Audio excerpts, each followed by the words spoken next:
en estado de emergencia. Más de 10 muertos, miles de detenidos, cientos de saqueos y más de una decena de incendios en varios edificios tienen a las autoridades en alerta máxima. Esto tras el anuncio y posterior suspensión de un aumento al precio del metro de Santiago. ¿Cómo se llegó a esta situación? Lo discutimos. Un fin de semana lleno de acontecimientos para el Reino Unido, mientras que el conteo regresivo hacia su divorcio de la Unión Europea continúa a solo 10 días de su ejecución. El primer ministro Boris Johnson se vio obligado a solicitar una extensión de la fecha de salida, pero la Unión Europea todavía no lo ha otorgado. ¿Qué alternativas y escenarios se podrían dar? Lo analizamos. Facebook intenta limpiar la casa antes de las elecciones del 2020 y anuncia nuevas medidas para mitigar las publicaciones falsas que afectaron las elecciones hace 4 años. ¿Serán suficientes estos esfuerzos para impedir injerencias externas durante los comicios? ¿Por qué no fueron implementadas anteriormente? Lo discutimos. Un proyecto residencial denominado como una obra modesta pero maestra. Es reconocido como la mejor nueva edificación del Reino Unido. Se le otorgó además el premio Starling por su innovadora arquitectura de baja emisión de carbono. Te la mostraremos en nuestra edición de CNN Dinero, Bienes Raíces. Desde el centro de producción de CNN en la Ciudad de México comienza el único programa que vive la economía. Esto es CNN Dinero. Bienvenidos y bienvenidas.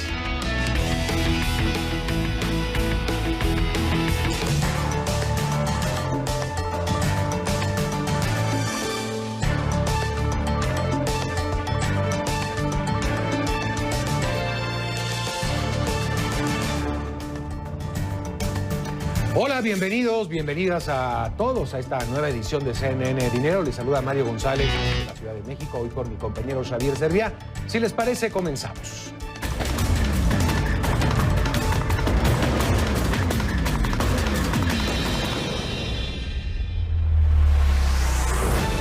Chile en estado de emergencia. Más de 10 muertos, miles de detenidos, cientos de saqueos, más de una decena de incendios en varios edificios tienen las autoridades en alerta máxima tras el anuncio y posterior suspensión de un aumento al precio del metro de Santiago, la capital.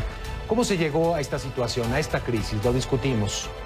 Vamos con Jorge Piedrahita, presidente de la firma consultora Gear Capital Partners desde Nueva York. ¿Cómo estás, Jorge? Bienvenido a CNN Dinero. Pues creo que no se llega así simplemente por el anuncio, grave anuncio de aumento al transporte público en Santiago, pero esto ya venía desde antes, cocinándose desde tiempo atrás. Jorge. Esto es cierto, muchas gracias por la invitación. Esto es absolutamente cierto. En el caso de Chile, creo que la administración de Piñera hace un error de diagnóstico cuando evalúan la administración de Bachelet como un accidente en el camino político de Chile. Y en realidad lo que expresaba y lo que se sigue expresando es la necesidad de la población de cambios que corrijan las desigualdades sociales. Pretenden mejor acceso a la educación, mejor acceso a la salud, etcétera. Entonces, este es un problema que se viene desarrollando desde hace tiempo, y esto junto a otros elementos importantes como son la forma casi instantánea en la cual la gente se puede comunicar a través de las redes sociales. Recordemos también que Chile es un país con alta participación de la población en temas sociales como estos. Entonces esto, digamos, fue una chispa que se originó y bueno, veremos cuánto dura este tema, pero incluso en el día de hoy no parecería haber terminado.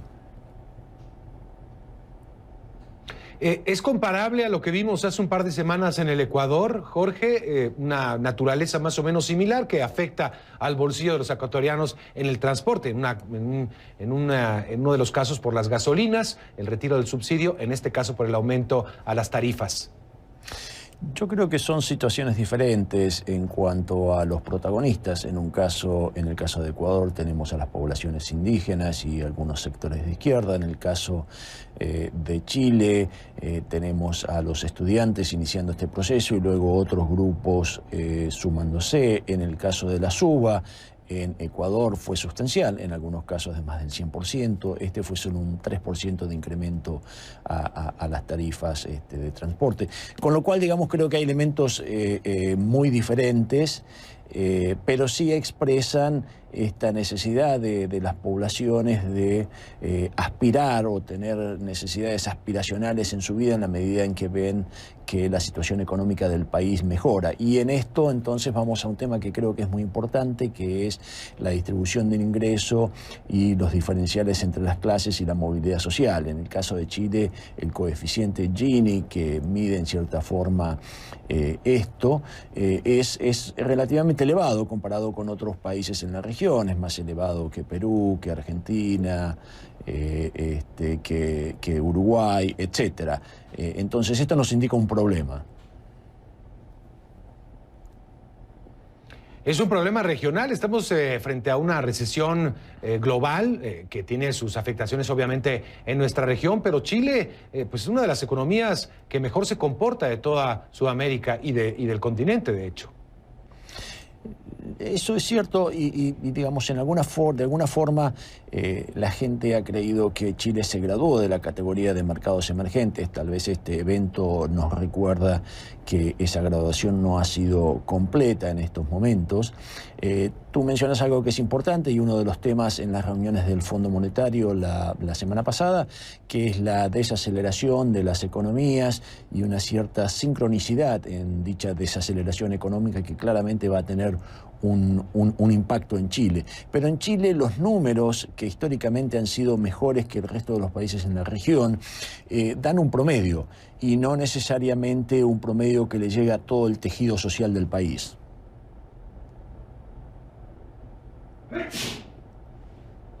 Jorge, ¿crees que esto tenga una solución pronta? ¿Crees que con sentarse a negociar con la oposición, con algunos sectores inconformes, esté el asunto resuelto?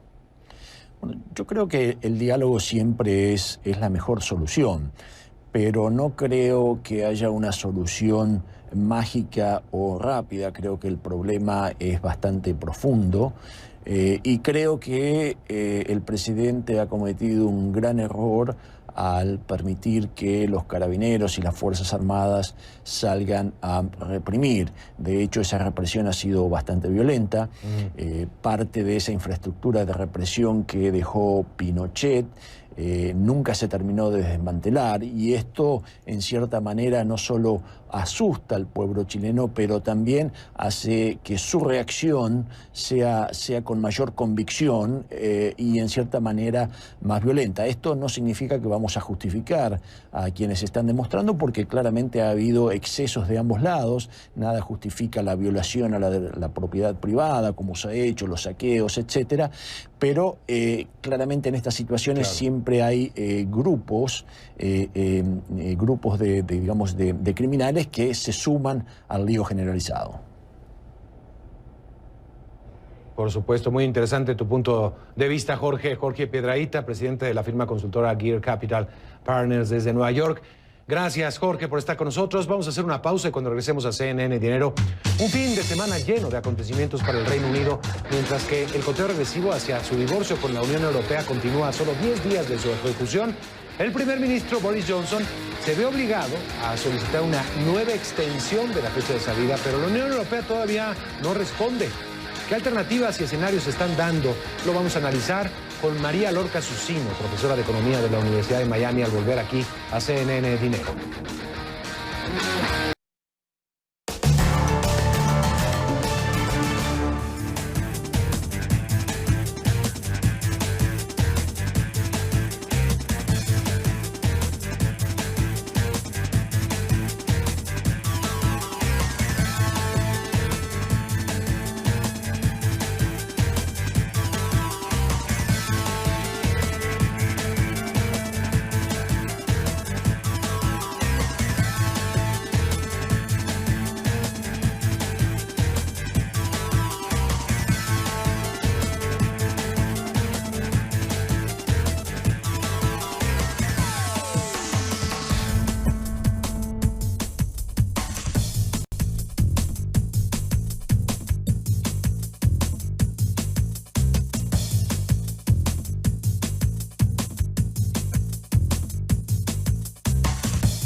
Un fin de semana lleno de acontecimientos para el Reino Unido, mientras que el conteo regresivo hacia su divorcio con la Unión Europea continúa a solo 10 días de su ejecución. El primer ministro Boris Johnson se vio obligado a solicitar una extensión de la fecha de salida. Pero la Unión Europea todavía no lo decide, todavía no lo otorga. ¿Qué alternativas y escenarios se podrían dar? Lo analizamos. Y ya está con nosotros María Lorca Susino, profesora de Economía de la Universidad de Miami. ¿Cómo estás, María? Qué gusto saludarte, como siempre. Pues parece que siempre se llega al acuerdo. Ya estaba el acuerdo y ahora piden una prórroga. Todavía se está analizando. ¿Qué es lo que está sucediendo en el fondo, María? Hola, buenas noches. Pues mira, pasa una cosa. Ya hablamos de una famosa ley que pasaron hace unas semanas, que es la Ley Benn. Y en esta Ley Benn dejaban claro que si al día 19, es decir, el sábado, no había un acuerdo firmado o digamos entre las dos partes, entre la parte de los conservadores, los laboristas y todo el resto de la oposición, en el que se ponían de acuerdo para pasar lo que es la salida del Brexit, tenían obligatoriamente por ley que mandar una carta pidiendo una prórroga. Y esto es lo que pasó el sábado.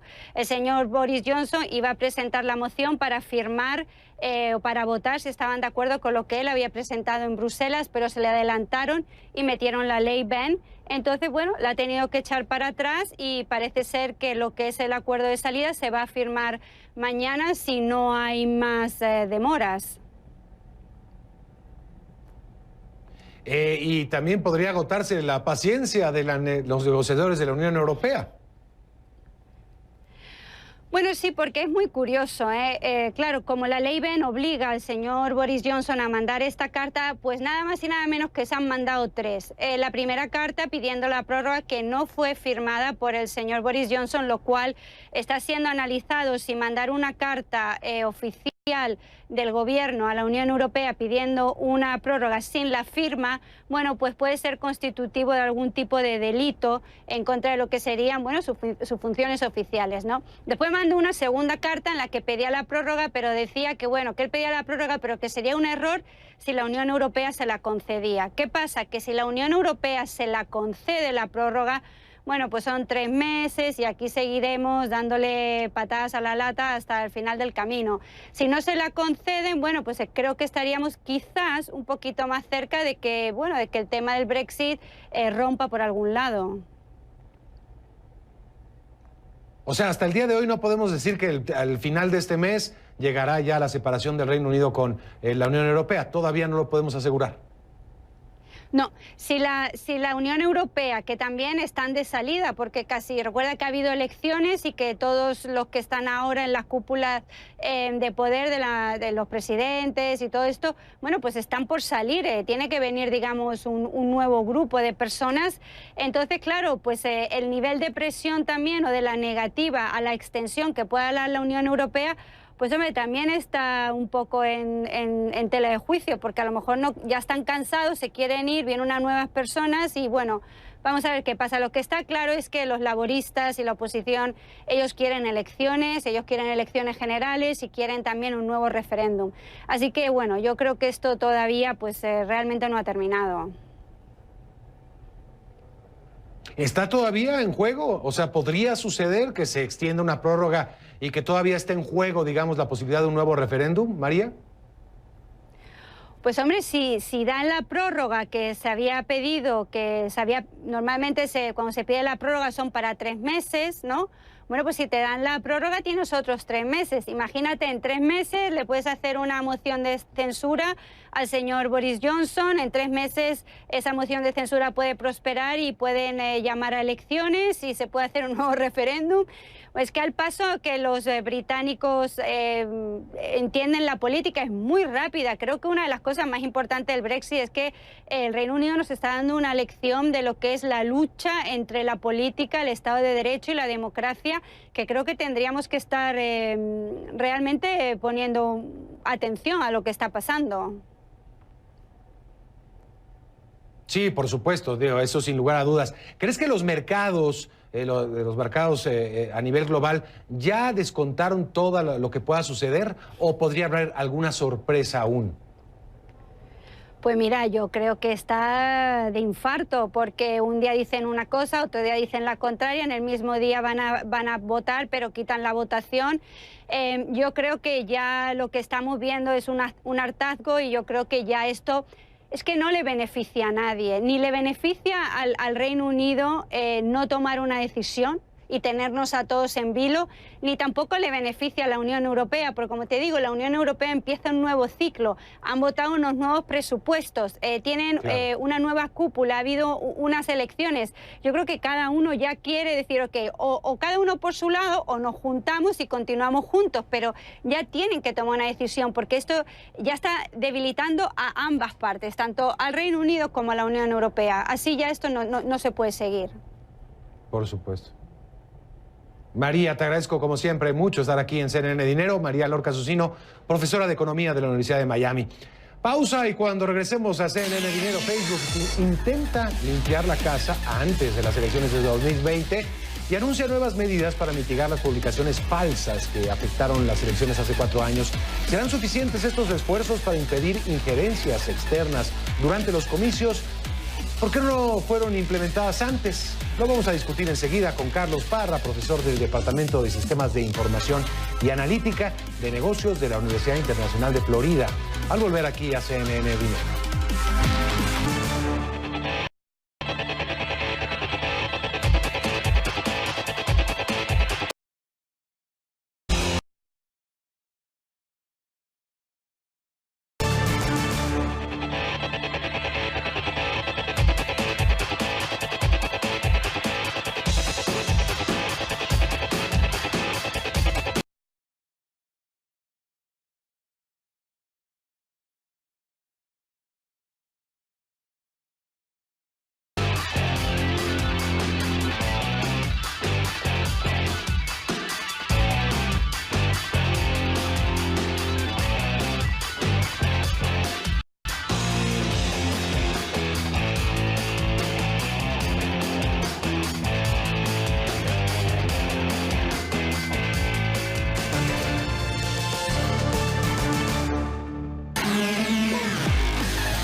Facebook intenta limpiar la casa antes de las elecciones del 2020 y anuncia nuevas medidas para mitigar las publicaciones falsas que afectaron las elecciones hace 4 años.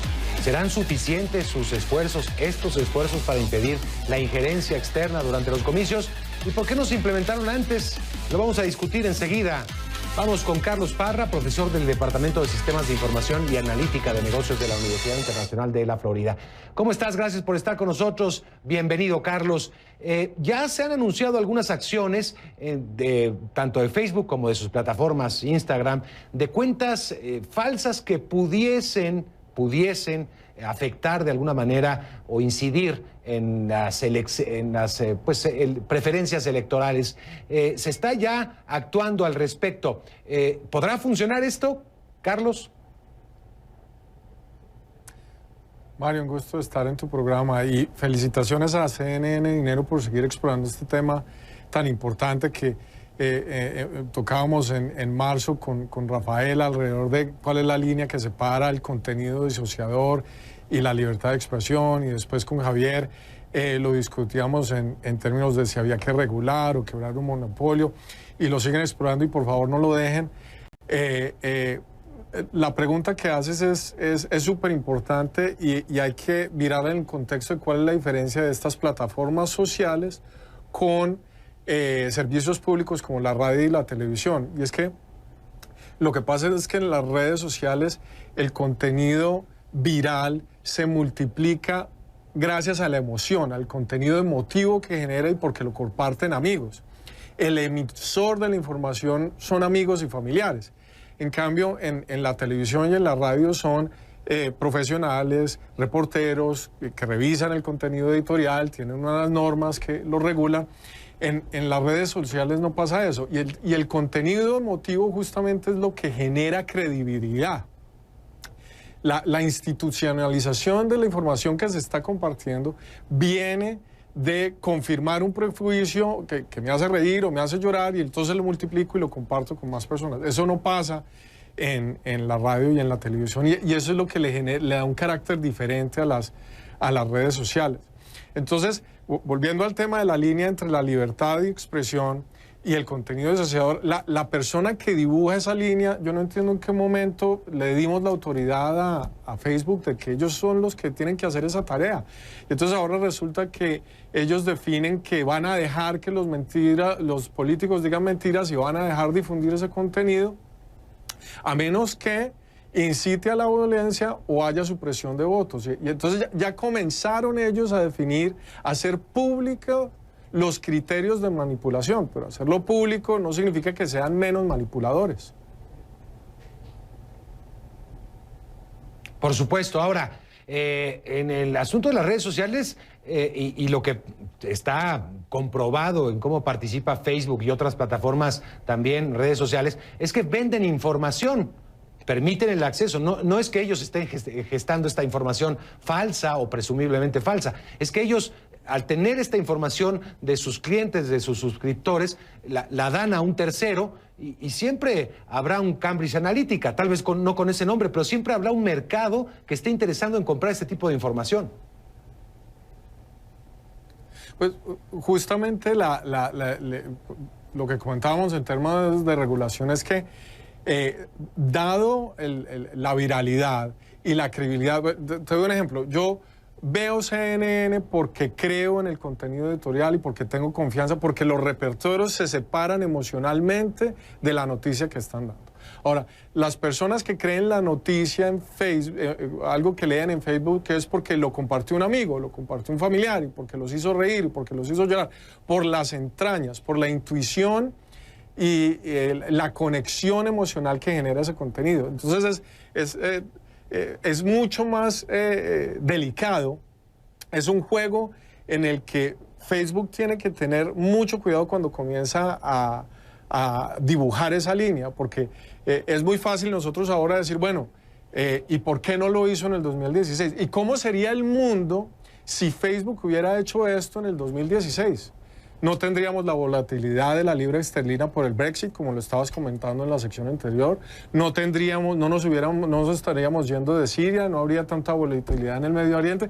Hay que calcular los costos de haber dejado de difundir esa información, de generar desinformación, de disociar, de promover la discordia. Entonces, lo otro que hay que tener en cuenta es que ahora que él está diciendo que las medidas, las políticas que está implementando Facebook, es como si nosotros estuviéramos, ahora confiamos en Facebook, ¿no? Lo que confiamos es que las políticas de Facebook van a funcionar y no en nuestro sistema electoral, en nuestro sistema político, en nuestro sistema de medios, en la fortaleza de nuestra sociedad civil. No, es en lo que diga el señor Zuckerberg, eso es en lo que confiamos. Claro, por supuesto. Gracias, Carlos. Vamos a seguir en el tema, por supuesto, y es un tema que no hay que soltar, y creo también hay una responsabilidad también de nosotros, los consumidores de información, en saber disasociar qué es bueno y qué es malo de lo que estamos viendo, qué es falso. Gracias, Carlos Parra, profesor del Departamento de Sistemas de Información y Analítica de la Universidad de Florida. Bueno, vamos a hacer una pausa y cuando regresemos, si tienes planes para visitar Alemania y deseas hospedarte de una manera no tradicional, ¿sabías que si visitas Hamburgo, allá en Alemania, podrías hospedarte en un antiguo búnker nazi? Te tengo los detalles al volver aquí a CNN Dinero.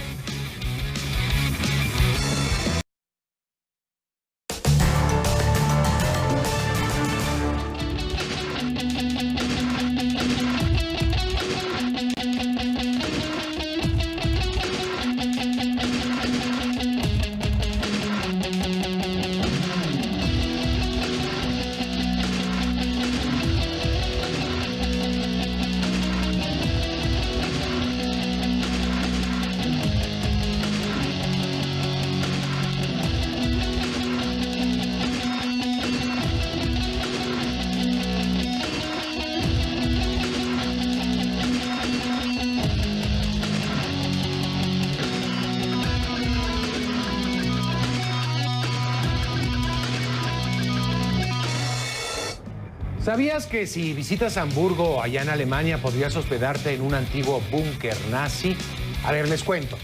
Originalmente llamado Flakturm IV o la Torre Falk IV, el Hochbunker, en el distrito de San Pauli, en Hamburgo, Es un testimonio del pasado de la guerra de Alemania, pero ahora el grupo hotelero NH, con base en Madrid, planea transformar una parte de la edificación en un lujoso hotel de 136 habitaciones.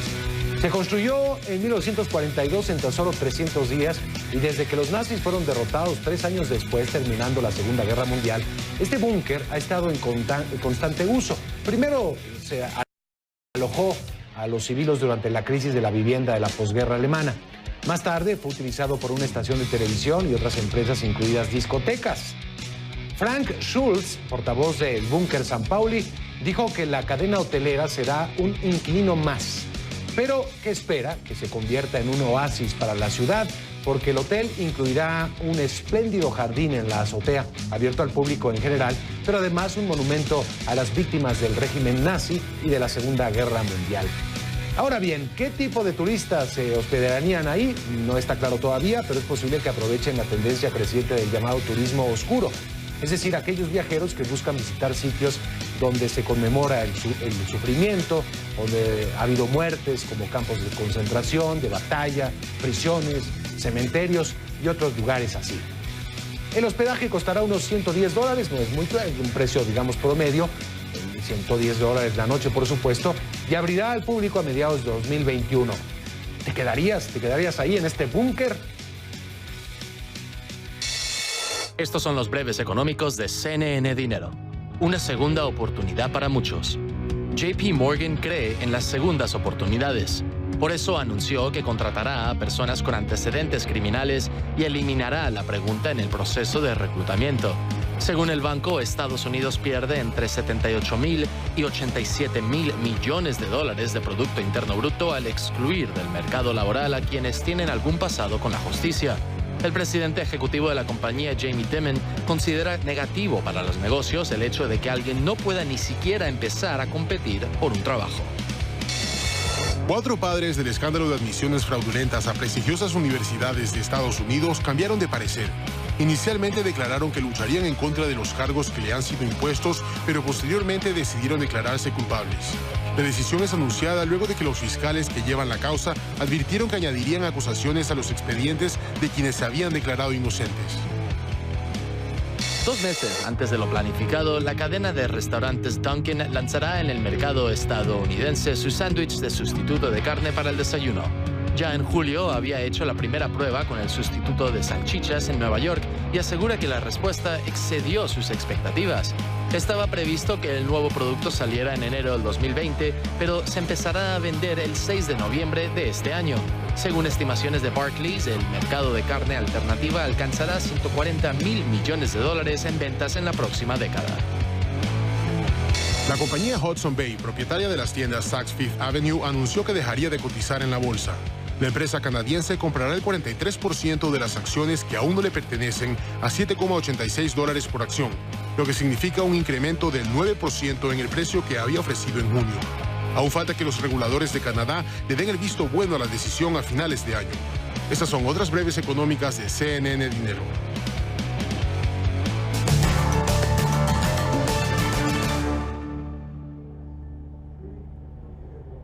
Por primera vez los chinos superaron a los estadounidenses en el grupo que maneja el 10% de la riqueza de todo el planeta.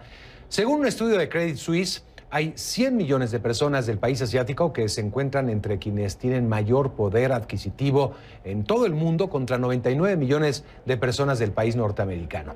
Para entrar en este grupo de privilegiados es necesario tener más de $109.400 en activos netos. Sin embargo, Estados Unidos tiene más millonarios que China, 18.600.000 contra 4.400.000 de China. También el ciudadano común tiene mucho más poder adquisitivo. Anualmente se estima que el promedio de los estadounidenses cuenta con $432.365, mientras que los chinos cuentan con $58.544. Este reporte publicado este lunes, destaca la manera en la que la abundancia económica está concentrada en manos de muy pocos. Quienes están en el grupo del 10% poseen el 82% de la riqueza de todo el mundo, y los que están en el 1%, es decir, con $936.400, manejan la mitad de los activos del mundo entero, solo un 1%. Más de 3.000 kilos de carne congelada de la marca propia de Walmart fueron retirados del mercado por posible contaminación por salmonela en Estados Unidos. Estos alimentos procesados son elaborados por la empresa George's Alimentos Preparados para la cadena de supermercados. La contaminación se había identificado en la planta y los paquetes se iban a desechar, pero en cambio fueron enviados por error a sucursales de todo el país. Los productos sujetos a retiro son salchichas, hamburguesas de pavo y de cerdo también. Aunque todavía no se han registrado casos de personas enfermas por la ingesta de esta carne contaminada, las autoridades de seguridad alimentaria instan a los consumidores a devolver este tipo de procesados, si no es que ya se los comieron, por supuesto. Los síntomas de la salmonela se presentan entre 12 y 72 horas después de ingerirlos y pueden incluir fiebre, diarrea y calambres.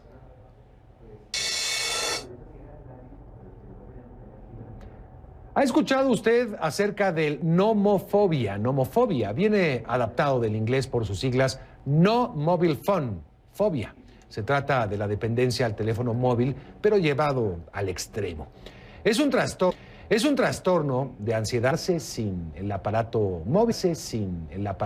móvil, lógicamente avanzados en esta industria, como el caso de Corea del Sur, obligó al gobierno a crear campamentos para tratar esta adicción. Vamos a escuchar.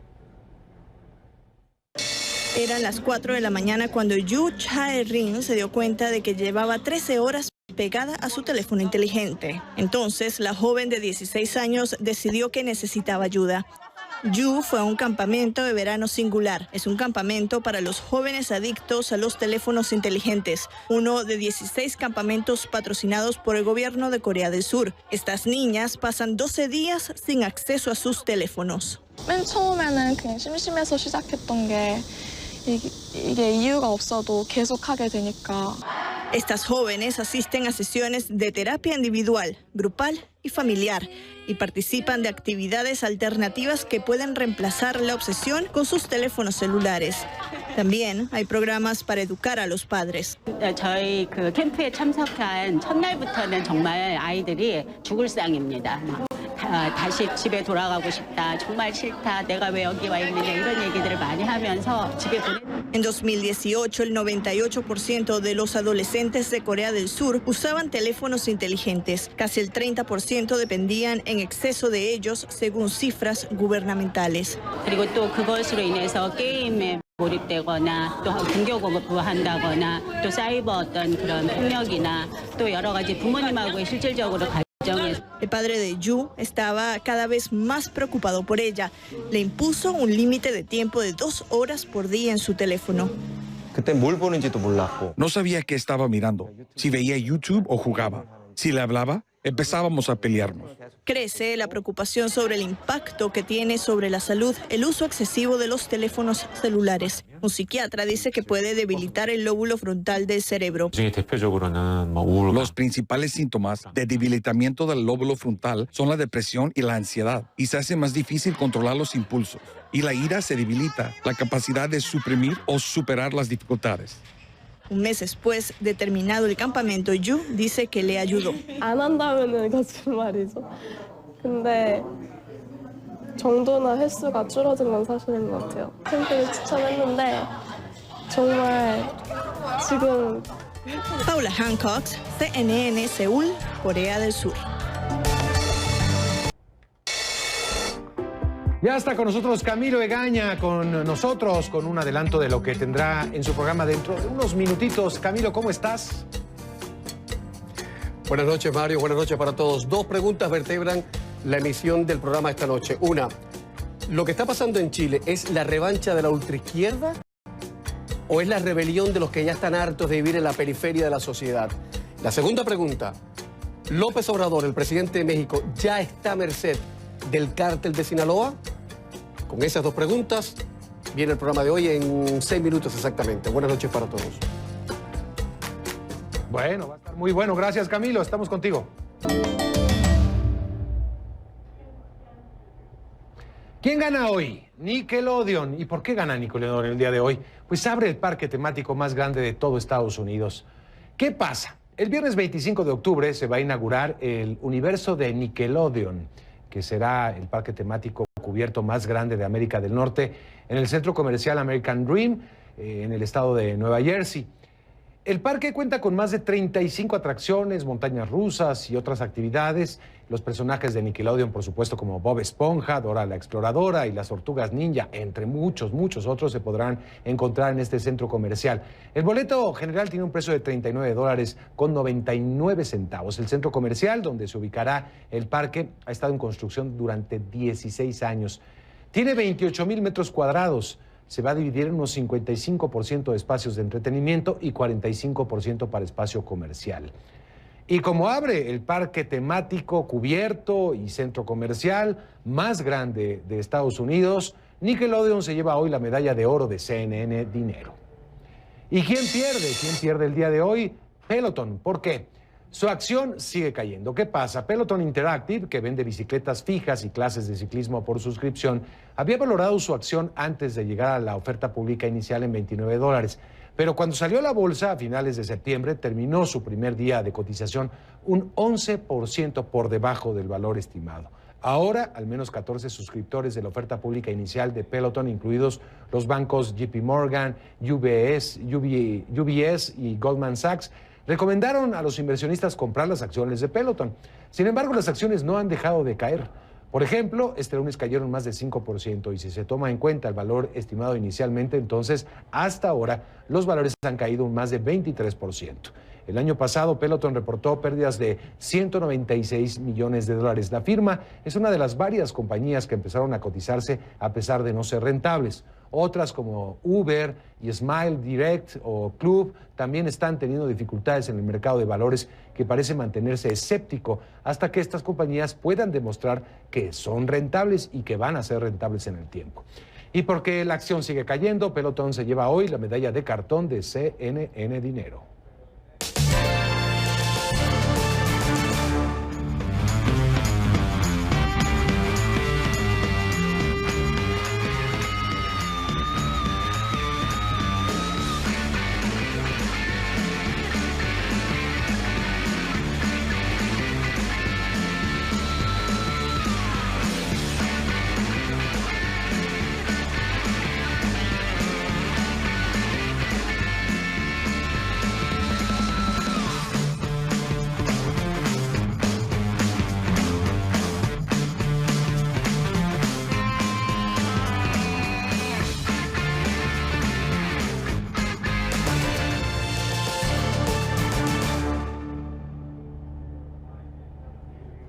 Un proyecto residencial denominado como una modesta obra maestra es reconocido como la mejor nueva edificación del Reino Unido. Se le otorga además el premio Stirling por su innovadora arquitectura de baja emisión de carbón. Te lo mostramos en nuestra división de CNN Dinero.